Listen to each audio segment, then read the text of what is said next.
Dulur. Kamu nang badan ya, kabar mana yang ngejagokan marung view aku Cak Sopri. Aku nang sini. Ya apa kabar sampean? Moga-moga sehat, warasan, lancar rezeki nih. Lah bener aku karo sing sini mang koyo klogetan koyo set iki ora nggo gaya mergo ngatne awak. Nah, ono sing misalnya di Indonesia iku ono sebutan cacing kepanasan. Kepanasan ya iki. Ini host kedinginan. Kedinginan. Jadi emang iki ora gaya dulur. Iki emang adem tenan, kira-kira lek diukur nek nggon Celsius iki kon -2. -2 lek nggon Fahrenheit sekitar selawenan dulur. Nah nek nggon daerah Pentagon City awake dhewe berdua iki ning Arlington. Nah, iki brukut ning. Iya. Aku gawe topi iki ora mung gaya, lek ora ngono kok iso beku iki kupingku iki. Kupingnya copot kok. Iso. Masih padahal sengine mentang-mentang ngene ya. Iya. Bener. Nek nggon segmen pertama iki ning, sampean tak ajak nonton sing cerita tentang nasib para pengungsi sing saka nang teko nang Amerika kan memang nek kisah ning. Duwe pekerjaan surat resmi di surat izin kerja tapi nggak gampang. Ono kendala-kendala bahasa apa nih? Terus budaya juga toh? Belum lagi kalau misalnya daerah itu yang datang dari daerah konflik biasanya kan memang butuh asimilasi yang cukup panjang ya Cak ya. Wes ono bantuan-bantuan selama teko nek kene 3 bulan iku duwe bantuan macam-macam ning. Duwe perumahan sementara, orang tua asuh ya ono orang tua asuh ya kayak jenenge keluarga sing asuh. Foster family. Tapi baruku kon golek dhewe. Iya, nah ini salah satu solusinya. Mereka juga diberikan bimbingan untuk belajar menjahit Cak. Nah, ini tonton ya dulur. So this is another version of the flare sleeve blouse. This is a little bit wrinkly, but I chose to go with all pastel colors here because I felt it made like a great spring summer sort of top, and also with the triangle neck. Nurain kan selalu punya keinginan kuat untuk menjahit dan merancang baju. In sophomore year, I took a fashion merchandising course through my high school, and then I followed that up with a fashion construction course at the School of the Art Institute, and that really got me motivated to delve into fashion more. Ia memutuskan untuk menyalurkan keinginannya itu dengan mendirikan perusahaan baju All Sorts tahun 2019. Usaha nirlaba di Chicago ini mengajarkan pengungsi perempuan bagaimana menjahit. At All Sorts, our mission is to help refugee women obtain a sustainable income to support their family. And we do that by training them to be seamstresses.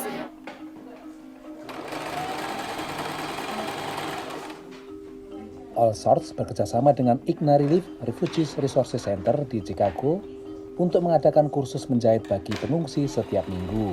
Mereka membuat barang-barang keperluan rumah tangga seperti lap, taplak meja, celemek, tatakan piring, dan juga baju. All Sorts membeli karya mereka kemudian menjual ke pasar rakyat, toko online Etsy, dan website perusahaan. Hasil penjualan diinvestasikan kembali ke dalam program pelatihan menjahit. Beberapa dari perempuan ini menerima pesanan dan kerja dari rumah setelah mereka selesai mengikuti program. IGNA Relief juga membantu para perempuan ini menemukan pekerjaan penuh waktu di perusahaan-perusahaan yang memerlukan penjahit. I connect them with that organization, send them to interviews, and luckily few of our graduates were able to work there. So it's a win-win situation for everyone, I guess, because it gives me so much pleasure to see our women flourishing. Banyak peserta program mendapat penghasilan pertama kalinya dalam hidup mereka. Badea Adeli datang ke Amerika dari Maroko tahun 2018 dan mengambil kursus menjahit tahun lalu. Kematian suaminya membuatnya harus menghidupi 3 anaknya sendirian. Sekarang ia bekerja di organisasi layanan sosial, menjahit baju seragam juru masak. Are you happy that you took this class? Yeah, it's very happy. Ada 6 peserta kursus menjahit saat ini. Salah satunya pengungsi asal Burma Kim Kim Tai. Ia belajar keterampilan baru dan teknik menjahit dan merekomendasikan pengungsi lain untuk ikut program ini. Yeah, good program. I like it. And I think it definitely builds some confidence in them. And of course, being a very new to this country, it boosts their morale that they can be independent, they can be self-sufficient. IGNA Relief melihat beberapa pengungsi perempuan Afghanistan mencari bantuan karena semakin banyak dari mereka datang ke Amerika setelah Taliban mengambil alih kekuasaan. Kasmin menduga akan semakin banyak perempuan Afghanistan ikut program menjahit di bulan-bulan mendatang. Dari Chicago, tim VOA. Sama nih soal menjahit. Ya, gak iso. Aku wedi lek keceplos tanganku wae. Oh, tapi nek misalnya njahit kancing tok ya iso aku, Cak. Dondo-dondo ngono. Heeh, Aku ya iso dandani aku. ngono. Oh iya ta. Tak mau sing jahit tenanan gawe klambi apa gawe apa. Gak iso aku. Nah, gawe sal bantal kan gampang iku ya. Mungkin be, Kamu tapi wes. kok sampean nek misalnya gak terlatih ku mereng antek ngono. Terus gak seneng pula jahit itu belah ruwet iki lho. Sering ruwet belah ruwet kutuk sithik terus kudu alah kuwi rada perlu keahlian. Sing penting benang ae sing ruwet urip ojo. Ayo ruwet lho. iya. Nah, bareke ana cerita meneh tapi sing Sing siji gitu lho.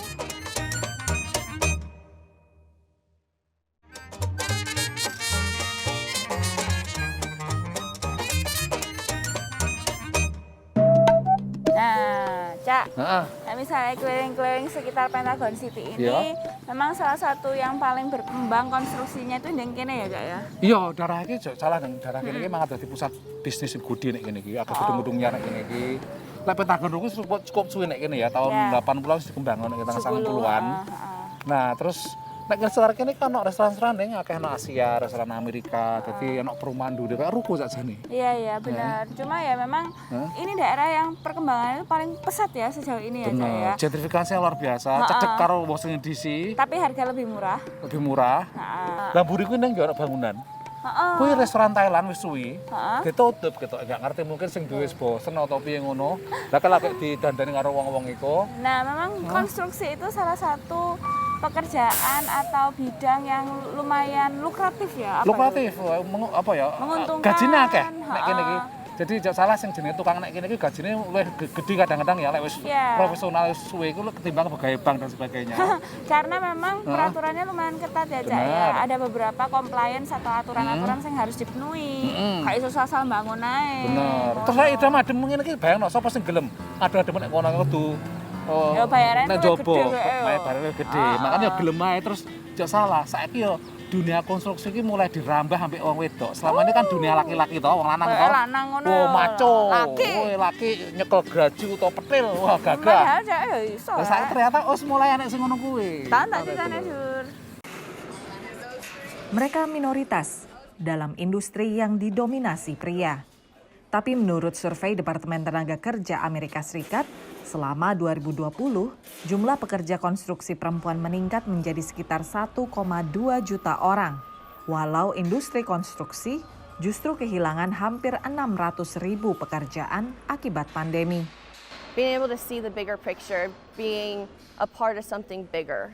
So driving by the building, be like, I built that building to your family or to your kids in the future. That's kind of why I did it, just to be a part of something bigger. Sebelum terjun bekerja, mereka menjalani pelatihan wajib yang tidak hanya mengajarkan keterampilan bidang konstruksi bangunan, tapi juga melatih hubungan yang lebih baik dengan diri sendiri.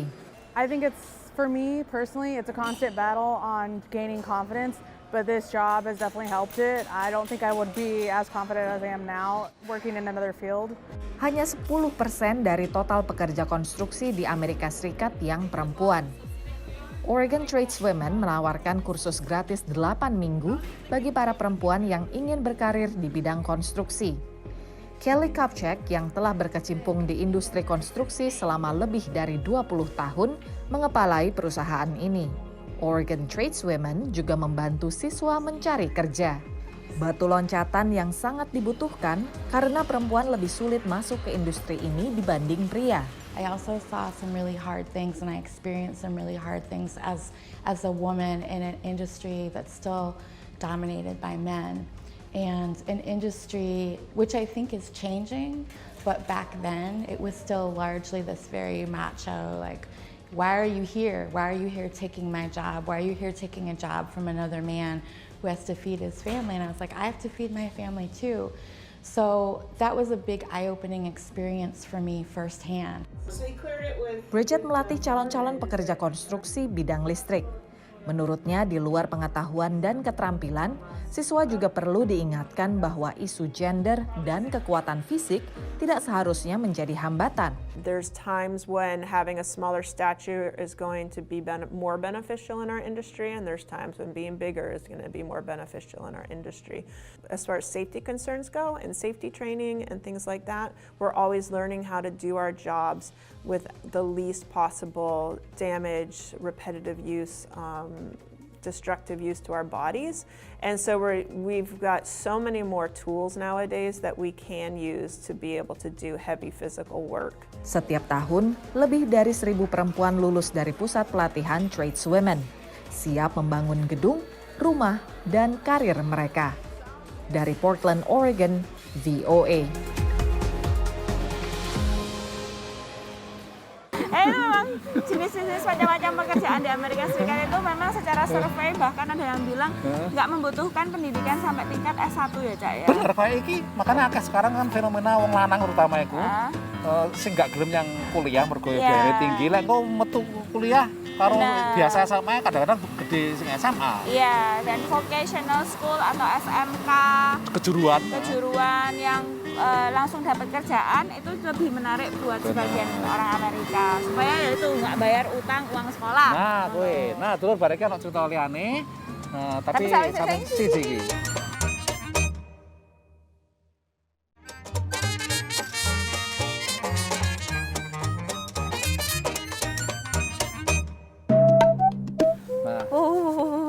Luwih ademane nang kene. Mergo antara gedung ini biasanya kan angine brobos, jadi luwih adem. Tunnel effect iku jenenge. Jadi Itu kayak selalu ana ngono. kayak tunnel iku terowongan ya. Jadi kayak ana angin itu lebih terfokus ngono lho. Nek sampean kayak ngene iku ademe gak ketulungan, Cak. Makane padahal nek kono mah ketok ade rata adem to. Saiki angine barang tambah ngeplak-ngeplak. Tapi aku tak buka lah ben ketok sirahku rambutku iki. Oh, sampean rambutnya anyar ya? Ora, tetep sing dhisik iki. Aku syukur males ya. Nah, ngomong masalah usaha ning. Selama pandemi kan jenis usaha-usaha iki yo ono sing bangkrut, ono sing muncul juga. Dan berhasil lho. Berhasil. Sebuah usaha sing kreativitas baru iku ya. Dan nek kon LA iku jenis usaha makanan enggak entek to. Yo. Ono ae sing mangan. Ono sing mangan mau kudu mangan ngising karo nguyuh ya tetep kudu ono mangan iki terus siklus manusia. Lah iku ono pengen usaha restoran, tapi lek orang di restoran, itu ono jalane ning jenenge pop up itu lho ning. Kerjasama ambek restoran sing wis misalkan lek minggu utawa setura buka, lah kuwi dinggoni karo sing jenenge wong-wong sing pengen masak, sing iso masak. Terus dodolan jenenge pop up. Kayak pasar kaget ngono. Nah, isine ngono tapi nek restoran ngedol panganan. Tak dulu ceritane. Akhir pekan, restoran Jepang Kirimachi Ramen di San Francisco, California dipenuhi pembeli yang antri membeli atau menikmati makanan. Mereka bukan menikmati semangkuk ramen, menu khas restoran milik pasangan diaspora Indonesia Leonardi Gondoputro dan Febri Arnold, melainkan sebungkus nasi Padang. Kebetulan restoran saya tutup hari Sabtu dan Minggu, dan saya mengundang bisnis-bisnis diaspora Indonesia itu untuk buka bisnis di San Francisco. Pop-up restoran atau restoran dadakan memperkenalkan masakan Indonesia adalah event pop-up kedua di Kirimachi Ramen, yang kali ini bekerja sama dengan Henny Minderman, pemilik bisnis catering Dapur Ngebul. Kirimachi selalu pesan makanan sama saya kalau saya open PO. Nah kemarin ini saya bilang, oh kenapa kita nggak pop up? Jadi Febri sendiri dari Kirimachi tanya ada license, ada insurance, saya bilang semuanya ada. Menurut Leo yang juga merintis bisnisnya dengan pop up, tren ini sudah dimulai sejak 10 tahun lalu di San Francisco Bay Area. Membuka restoran bisnis di San Francisco itu sangat mahal. Dan dengan pop up ini, mereka dapat menyajikan masakan mereka untuk masyarakat di Bay Area. Dapur Ngebul menawarkan street food atau makanan Indonesia otentik yang biasa dijajakan di pinggir jalan. Kita pulang ke Indonesia, lihat makanan tuh semua di pinggir jalan. Nasi Padang dibungkus, ada bakso. Kenapa kita nggak bisa di Amerika? Ya terus kita kasih nama Dapur Ngebul. Kalau Dapur Ngebul kan istilahnya, dapurnya jadi ngebul terus gitu loh. Didirikan sejak 10 tahun lalu bersama suaminya, sejak pandemi, Henny semakin aktif memperkenalkan makanannya di San Francisco Bay Area secara daring melalui media sosial. Dengan menu favorit nasi bungkus Padang dan empek-empek kapal selam, Dapur Ngebul ingin memperluas pelanggannya yang saat ini 90% diaspora Indonesia. Upaya ini didukung Nugroho Aribimo, Konsul Ekonomi KJRI San Francisco. Kami mendukung terus para pelaku kuliner seperti Ibu Heni Minderman ini untuk terus promosikan makanan Indonesia. Nah, ini sangat luar biasa sekali kita di San Francisco ini kita makan nasi padang, jahe bakar dan pempek.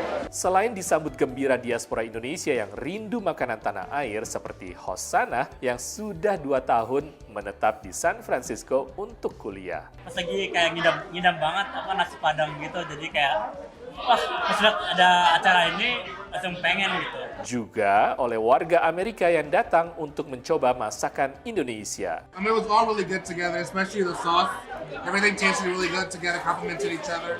Kedepannya, Heni berharap dapat terus berkolaborasi dengan para diaspora pemilik bisnis di San Francisco Bay Area. Jadi bukannya saya aja yang harus berkembang, saya juga karena kan di sini juga kita sesama orang Indonesia yang ada di Amerika ya. Kita ya maunya sih berkolaborasi lah supaya makanan kita ini lebih dikenal lagi oleh masyarakat Amerika. Dari San Francisco, California, Zulfian Bakar, Andri Tambunan, Nia Iman Santoso, VOA. Nah, Jak. Nah, misalnya sampean buka pop-up di Indonesia, warung-warung ngono ya iso lho sakjane. Lah nek kono sakeh warung cilik rasa siji nego nek kono rate susah nek kono to. Iya. Nek bukan embelan nggo tenda wis penting masakane enak murah. Laris. Heeh. Ning ngene iku memang peraturannya angel. Mosok masak lek misalnya sampean ketahuan dodolan tapi masake duduk nang Commercial kitchen. Iya, itu nggak boleh. Kalau ngomongin terus caranya kuwi utawa nyewa dapur bareng-bareng ya nek. Iya, itu banyak yang bisa dilakukan lah. Pokoknya ada cara kalau mau. Banyak jalan menuju rumah. Nah, dulu habis ini kita mau belajar bahasa Inggris anak Jakarta karena kalau tapi sawi sing. Siji.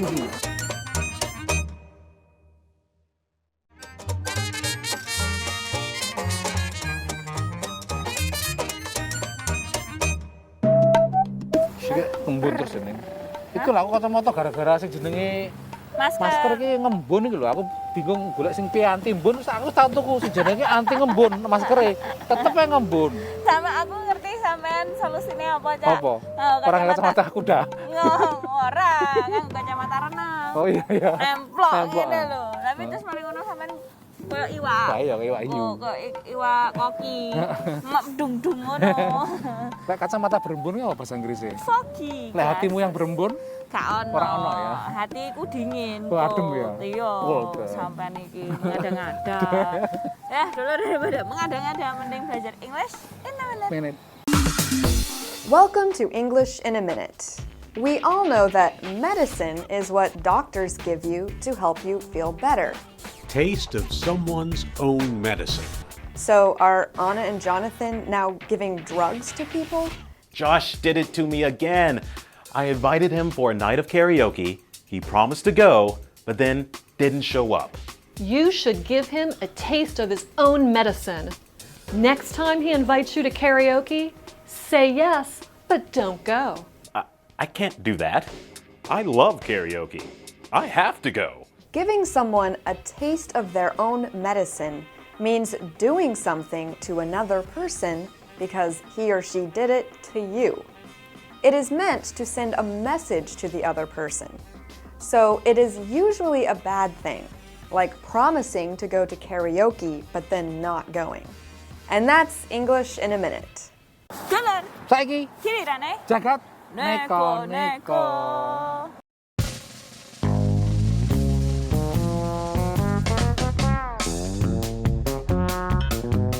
Pagebluk Covid-19 iso munculno ide-ide unik koyok sing ditunjukno ambek perusahaan jasa perjalanan nang Hong Kong sing luncurno bis nggo turu.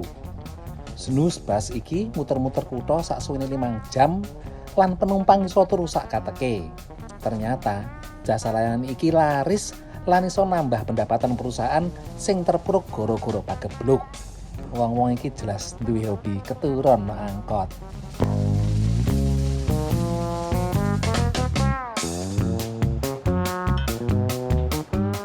Roti kok digambari, dipikir dolanan ta. Jak salah lur, Serafina Kraniskova tukang gawe roti nang Rusia iki lagek nduduhno karyane roti sing dipadukan ambek karya seni. Awalnya mung iseng tapi produk roti sing digambari wajah iki akeh sing seneng lan dadi kondang. Pesenan dridik terutama saka acara mantenan. Dekne iso nggawe roti hias wajah iki sing bobote nganti 5 kg. Cilikane ketok seneng terus ibuke masak iki.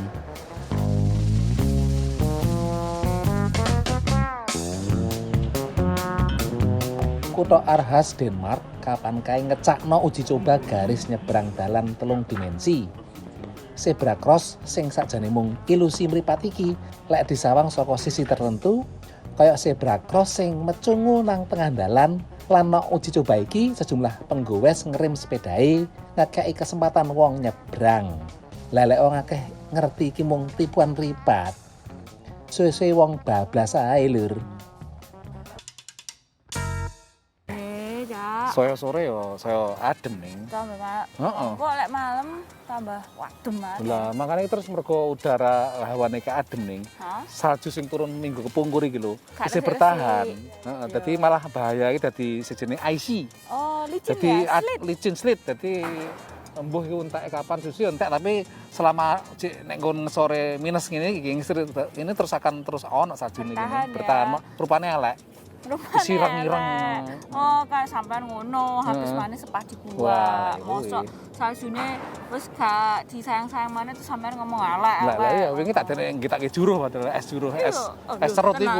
Cek pas anu celo cek. Mosok oleh. Oh, ora apa-apa sih cek pas bar medon iku nek kene jaman dhisik iki enek. Oh ya? Tapi saiki jarang revolusi. Susu kental manis. Ya digawe juruh ngono kan enak. Aku kira sambel lho.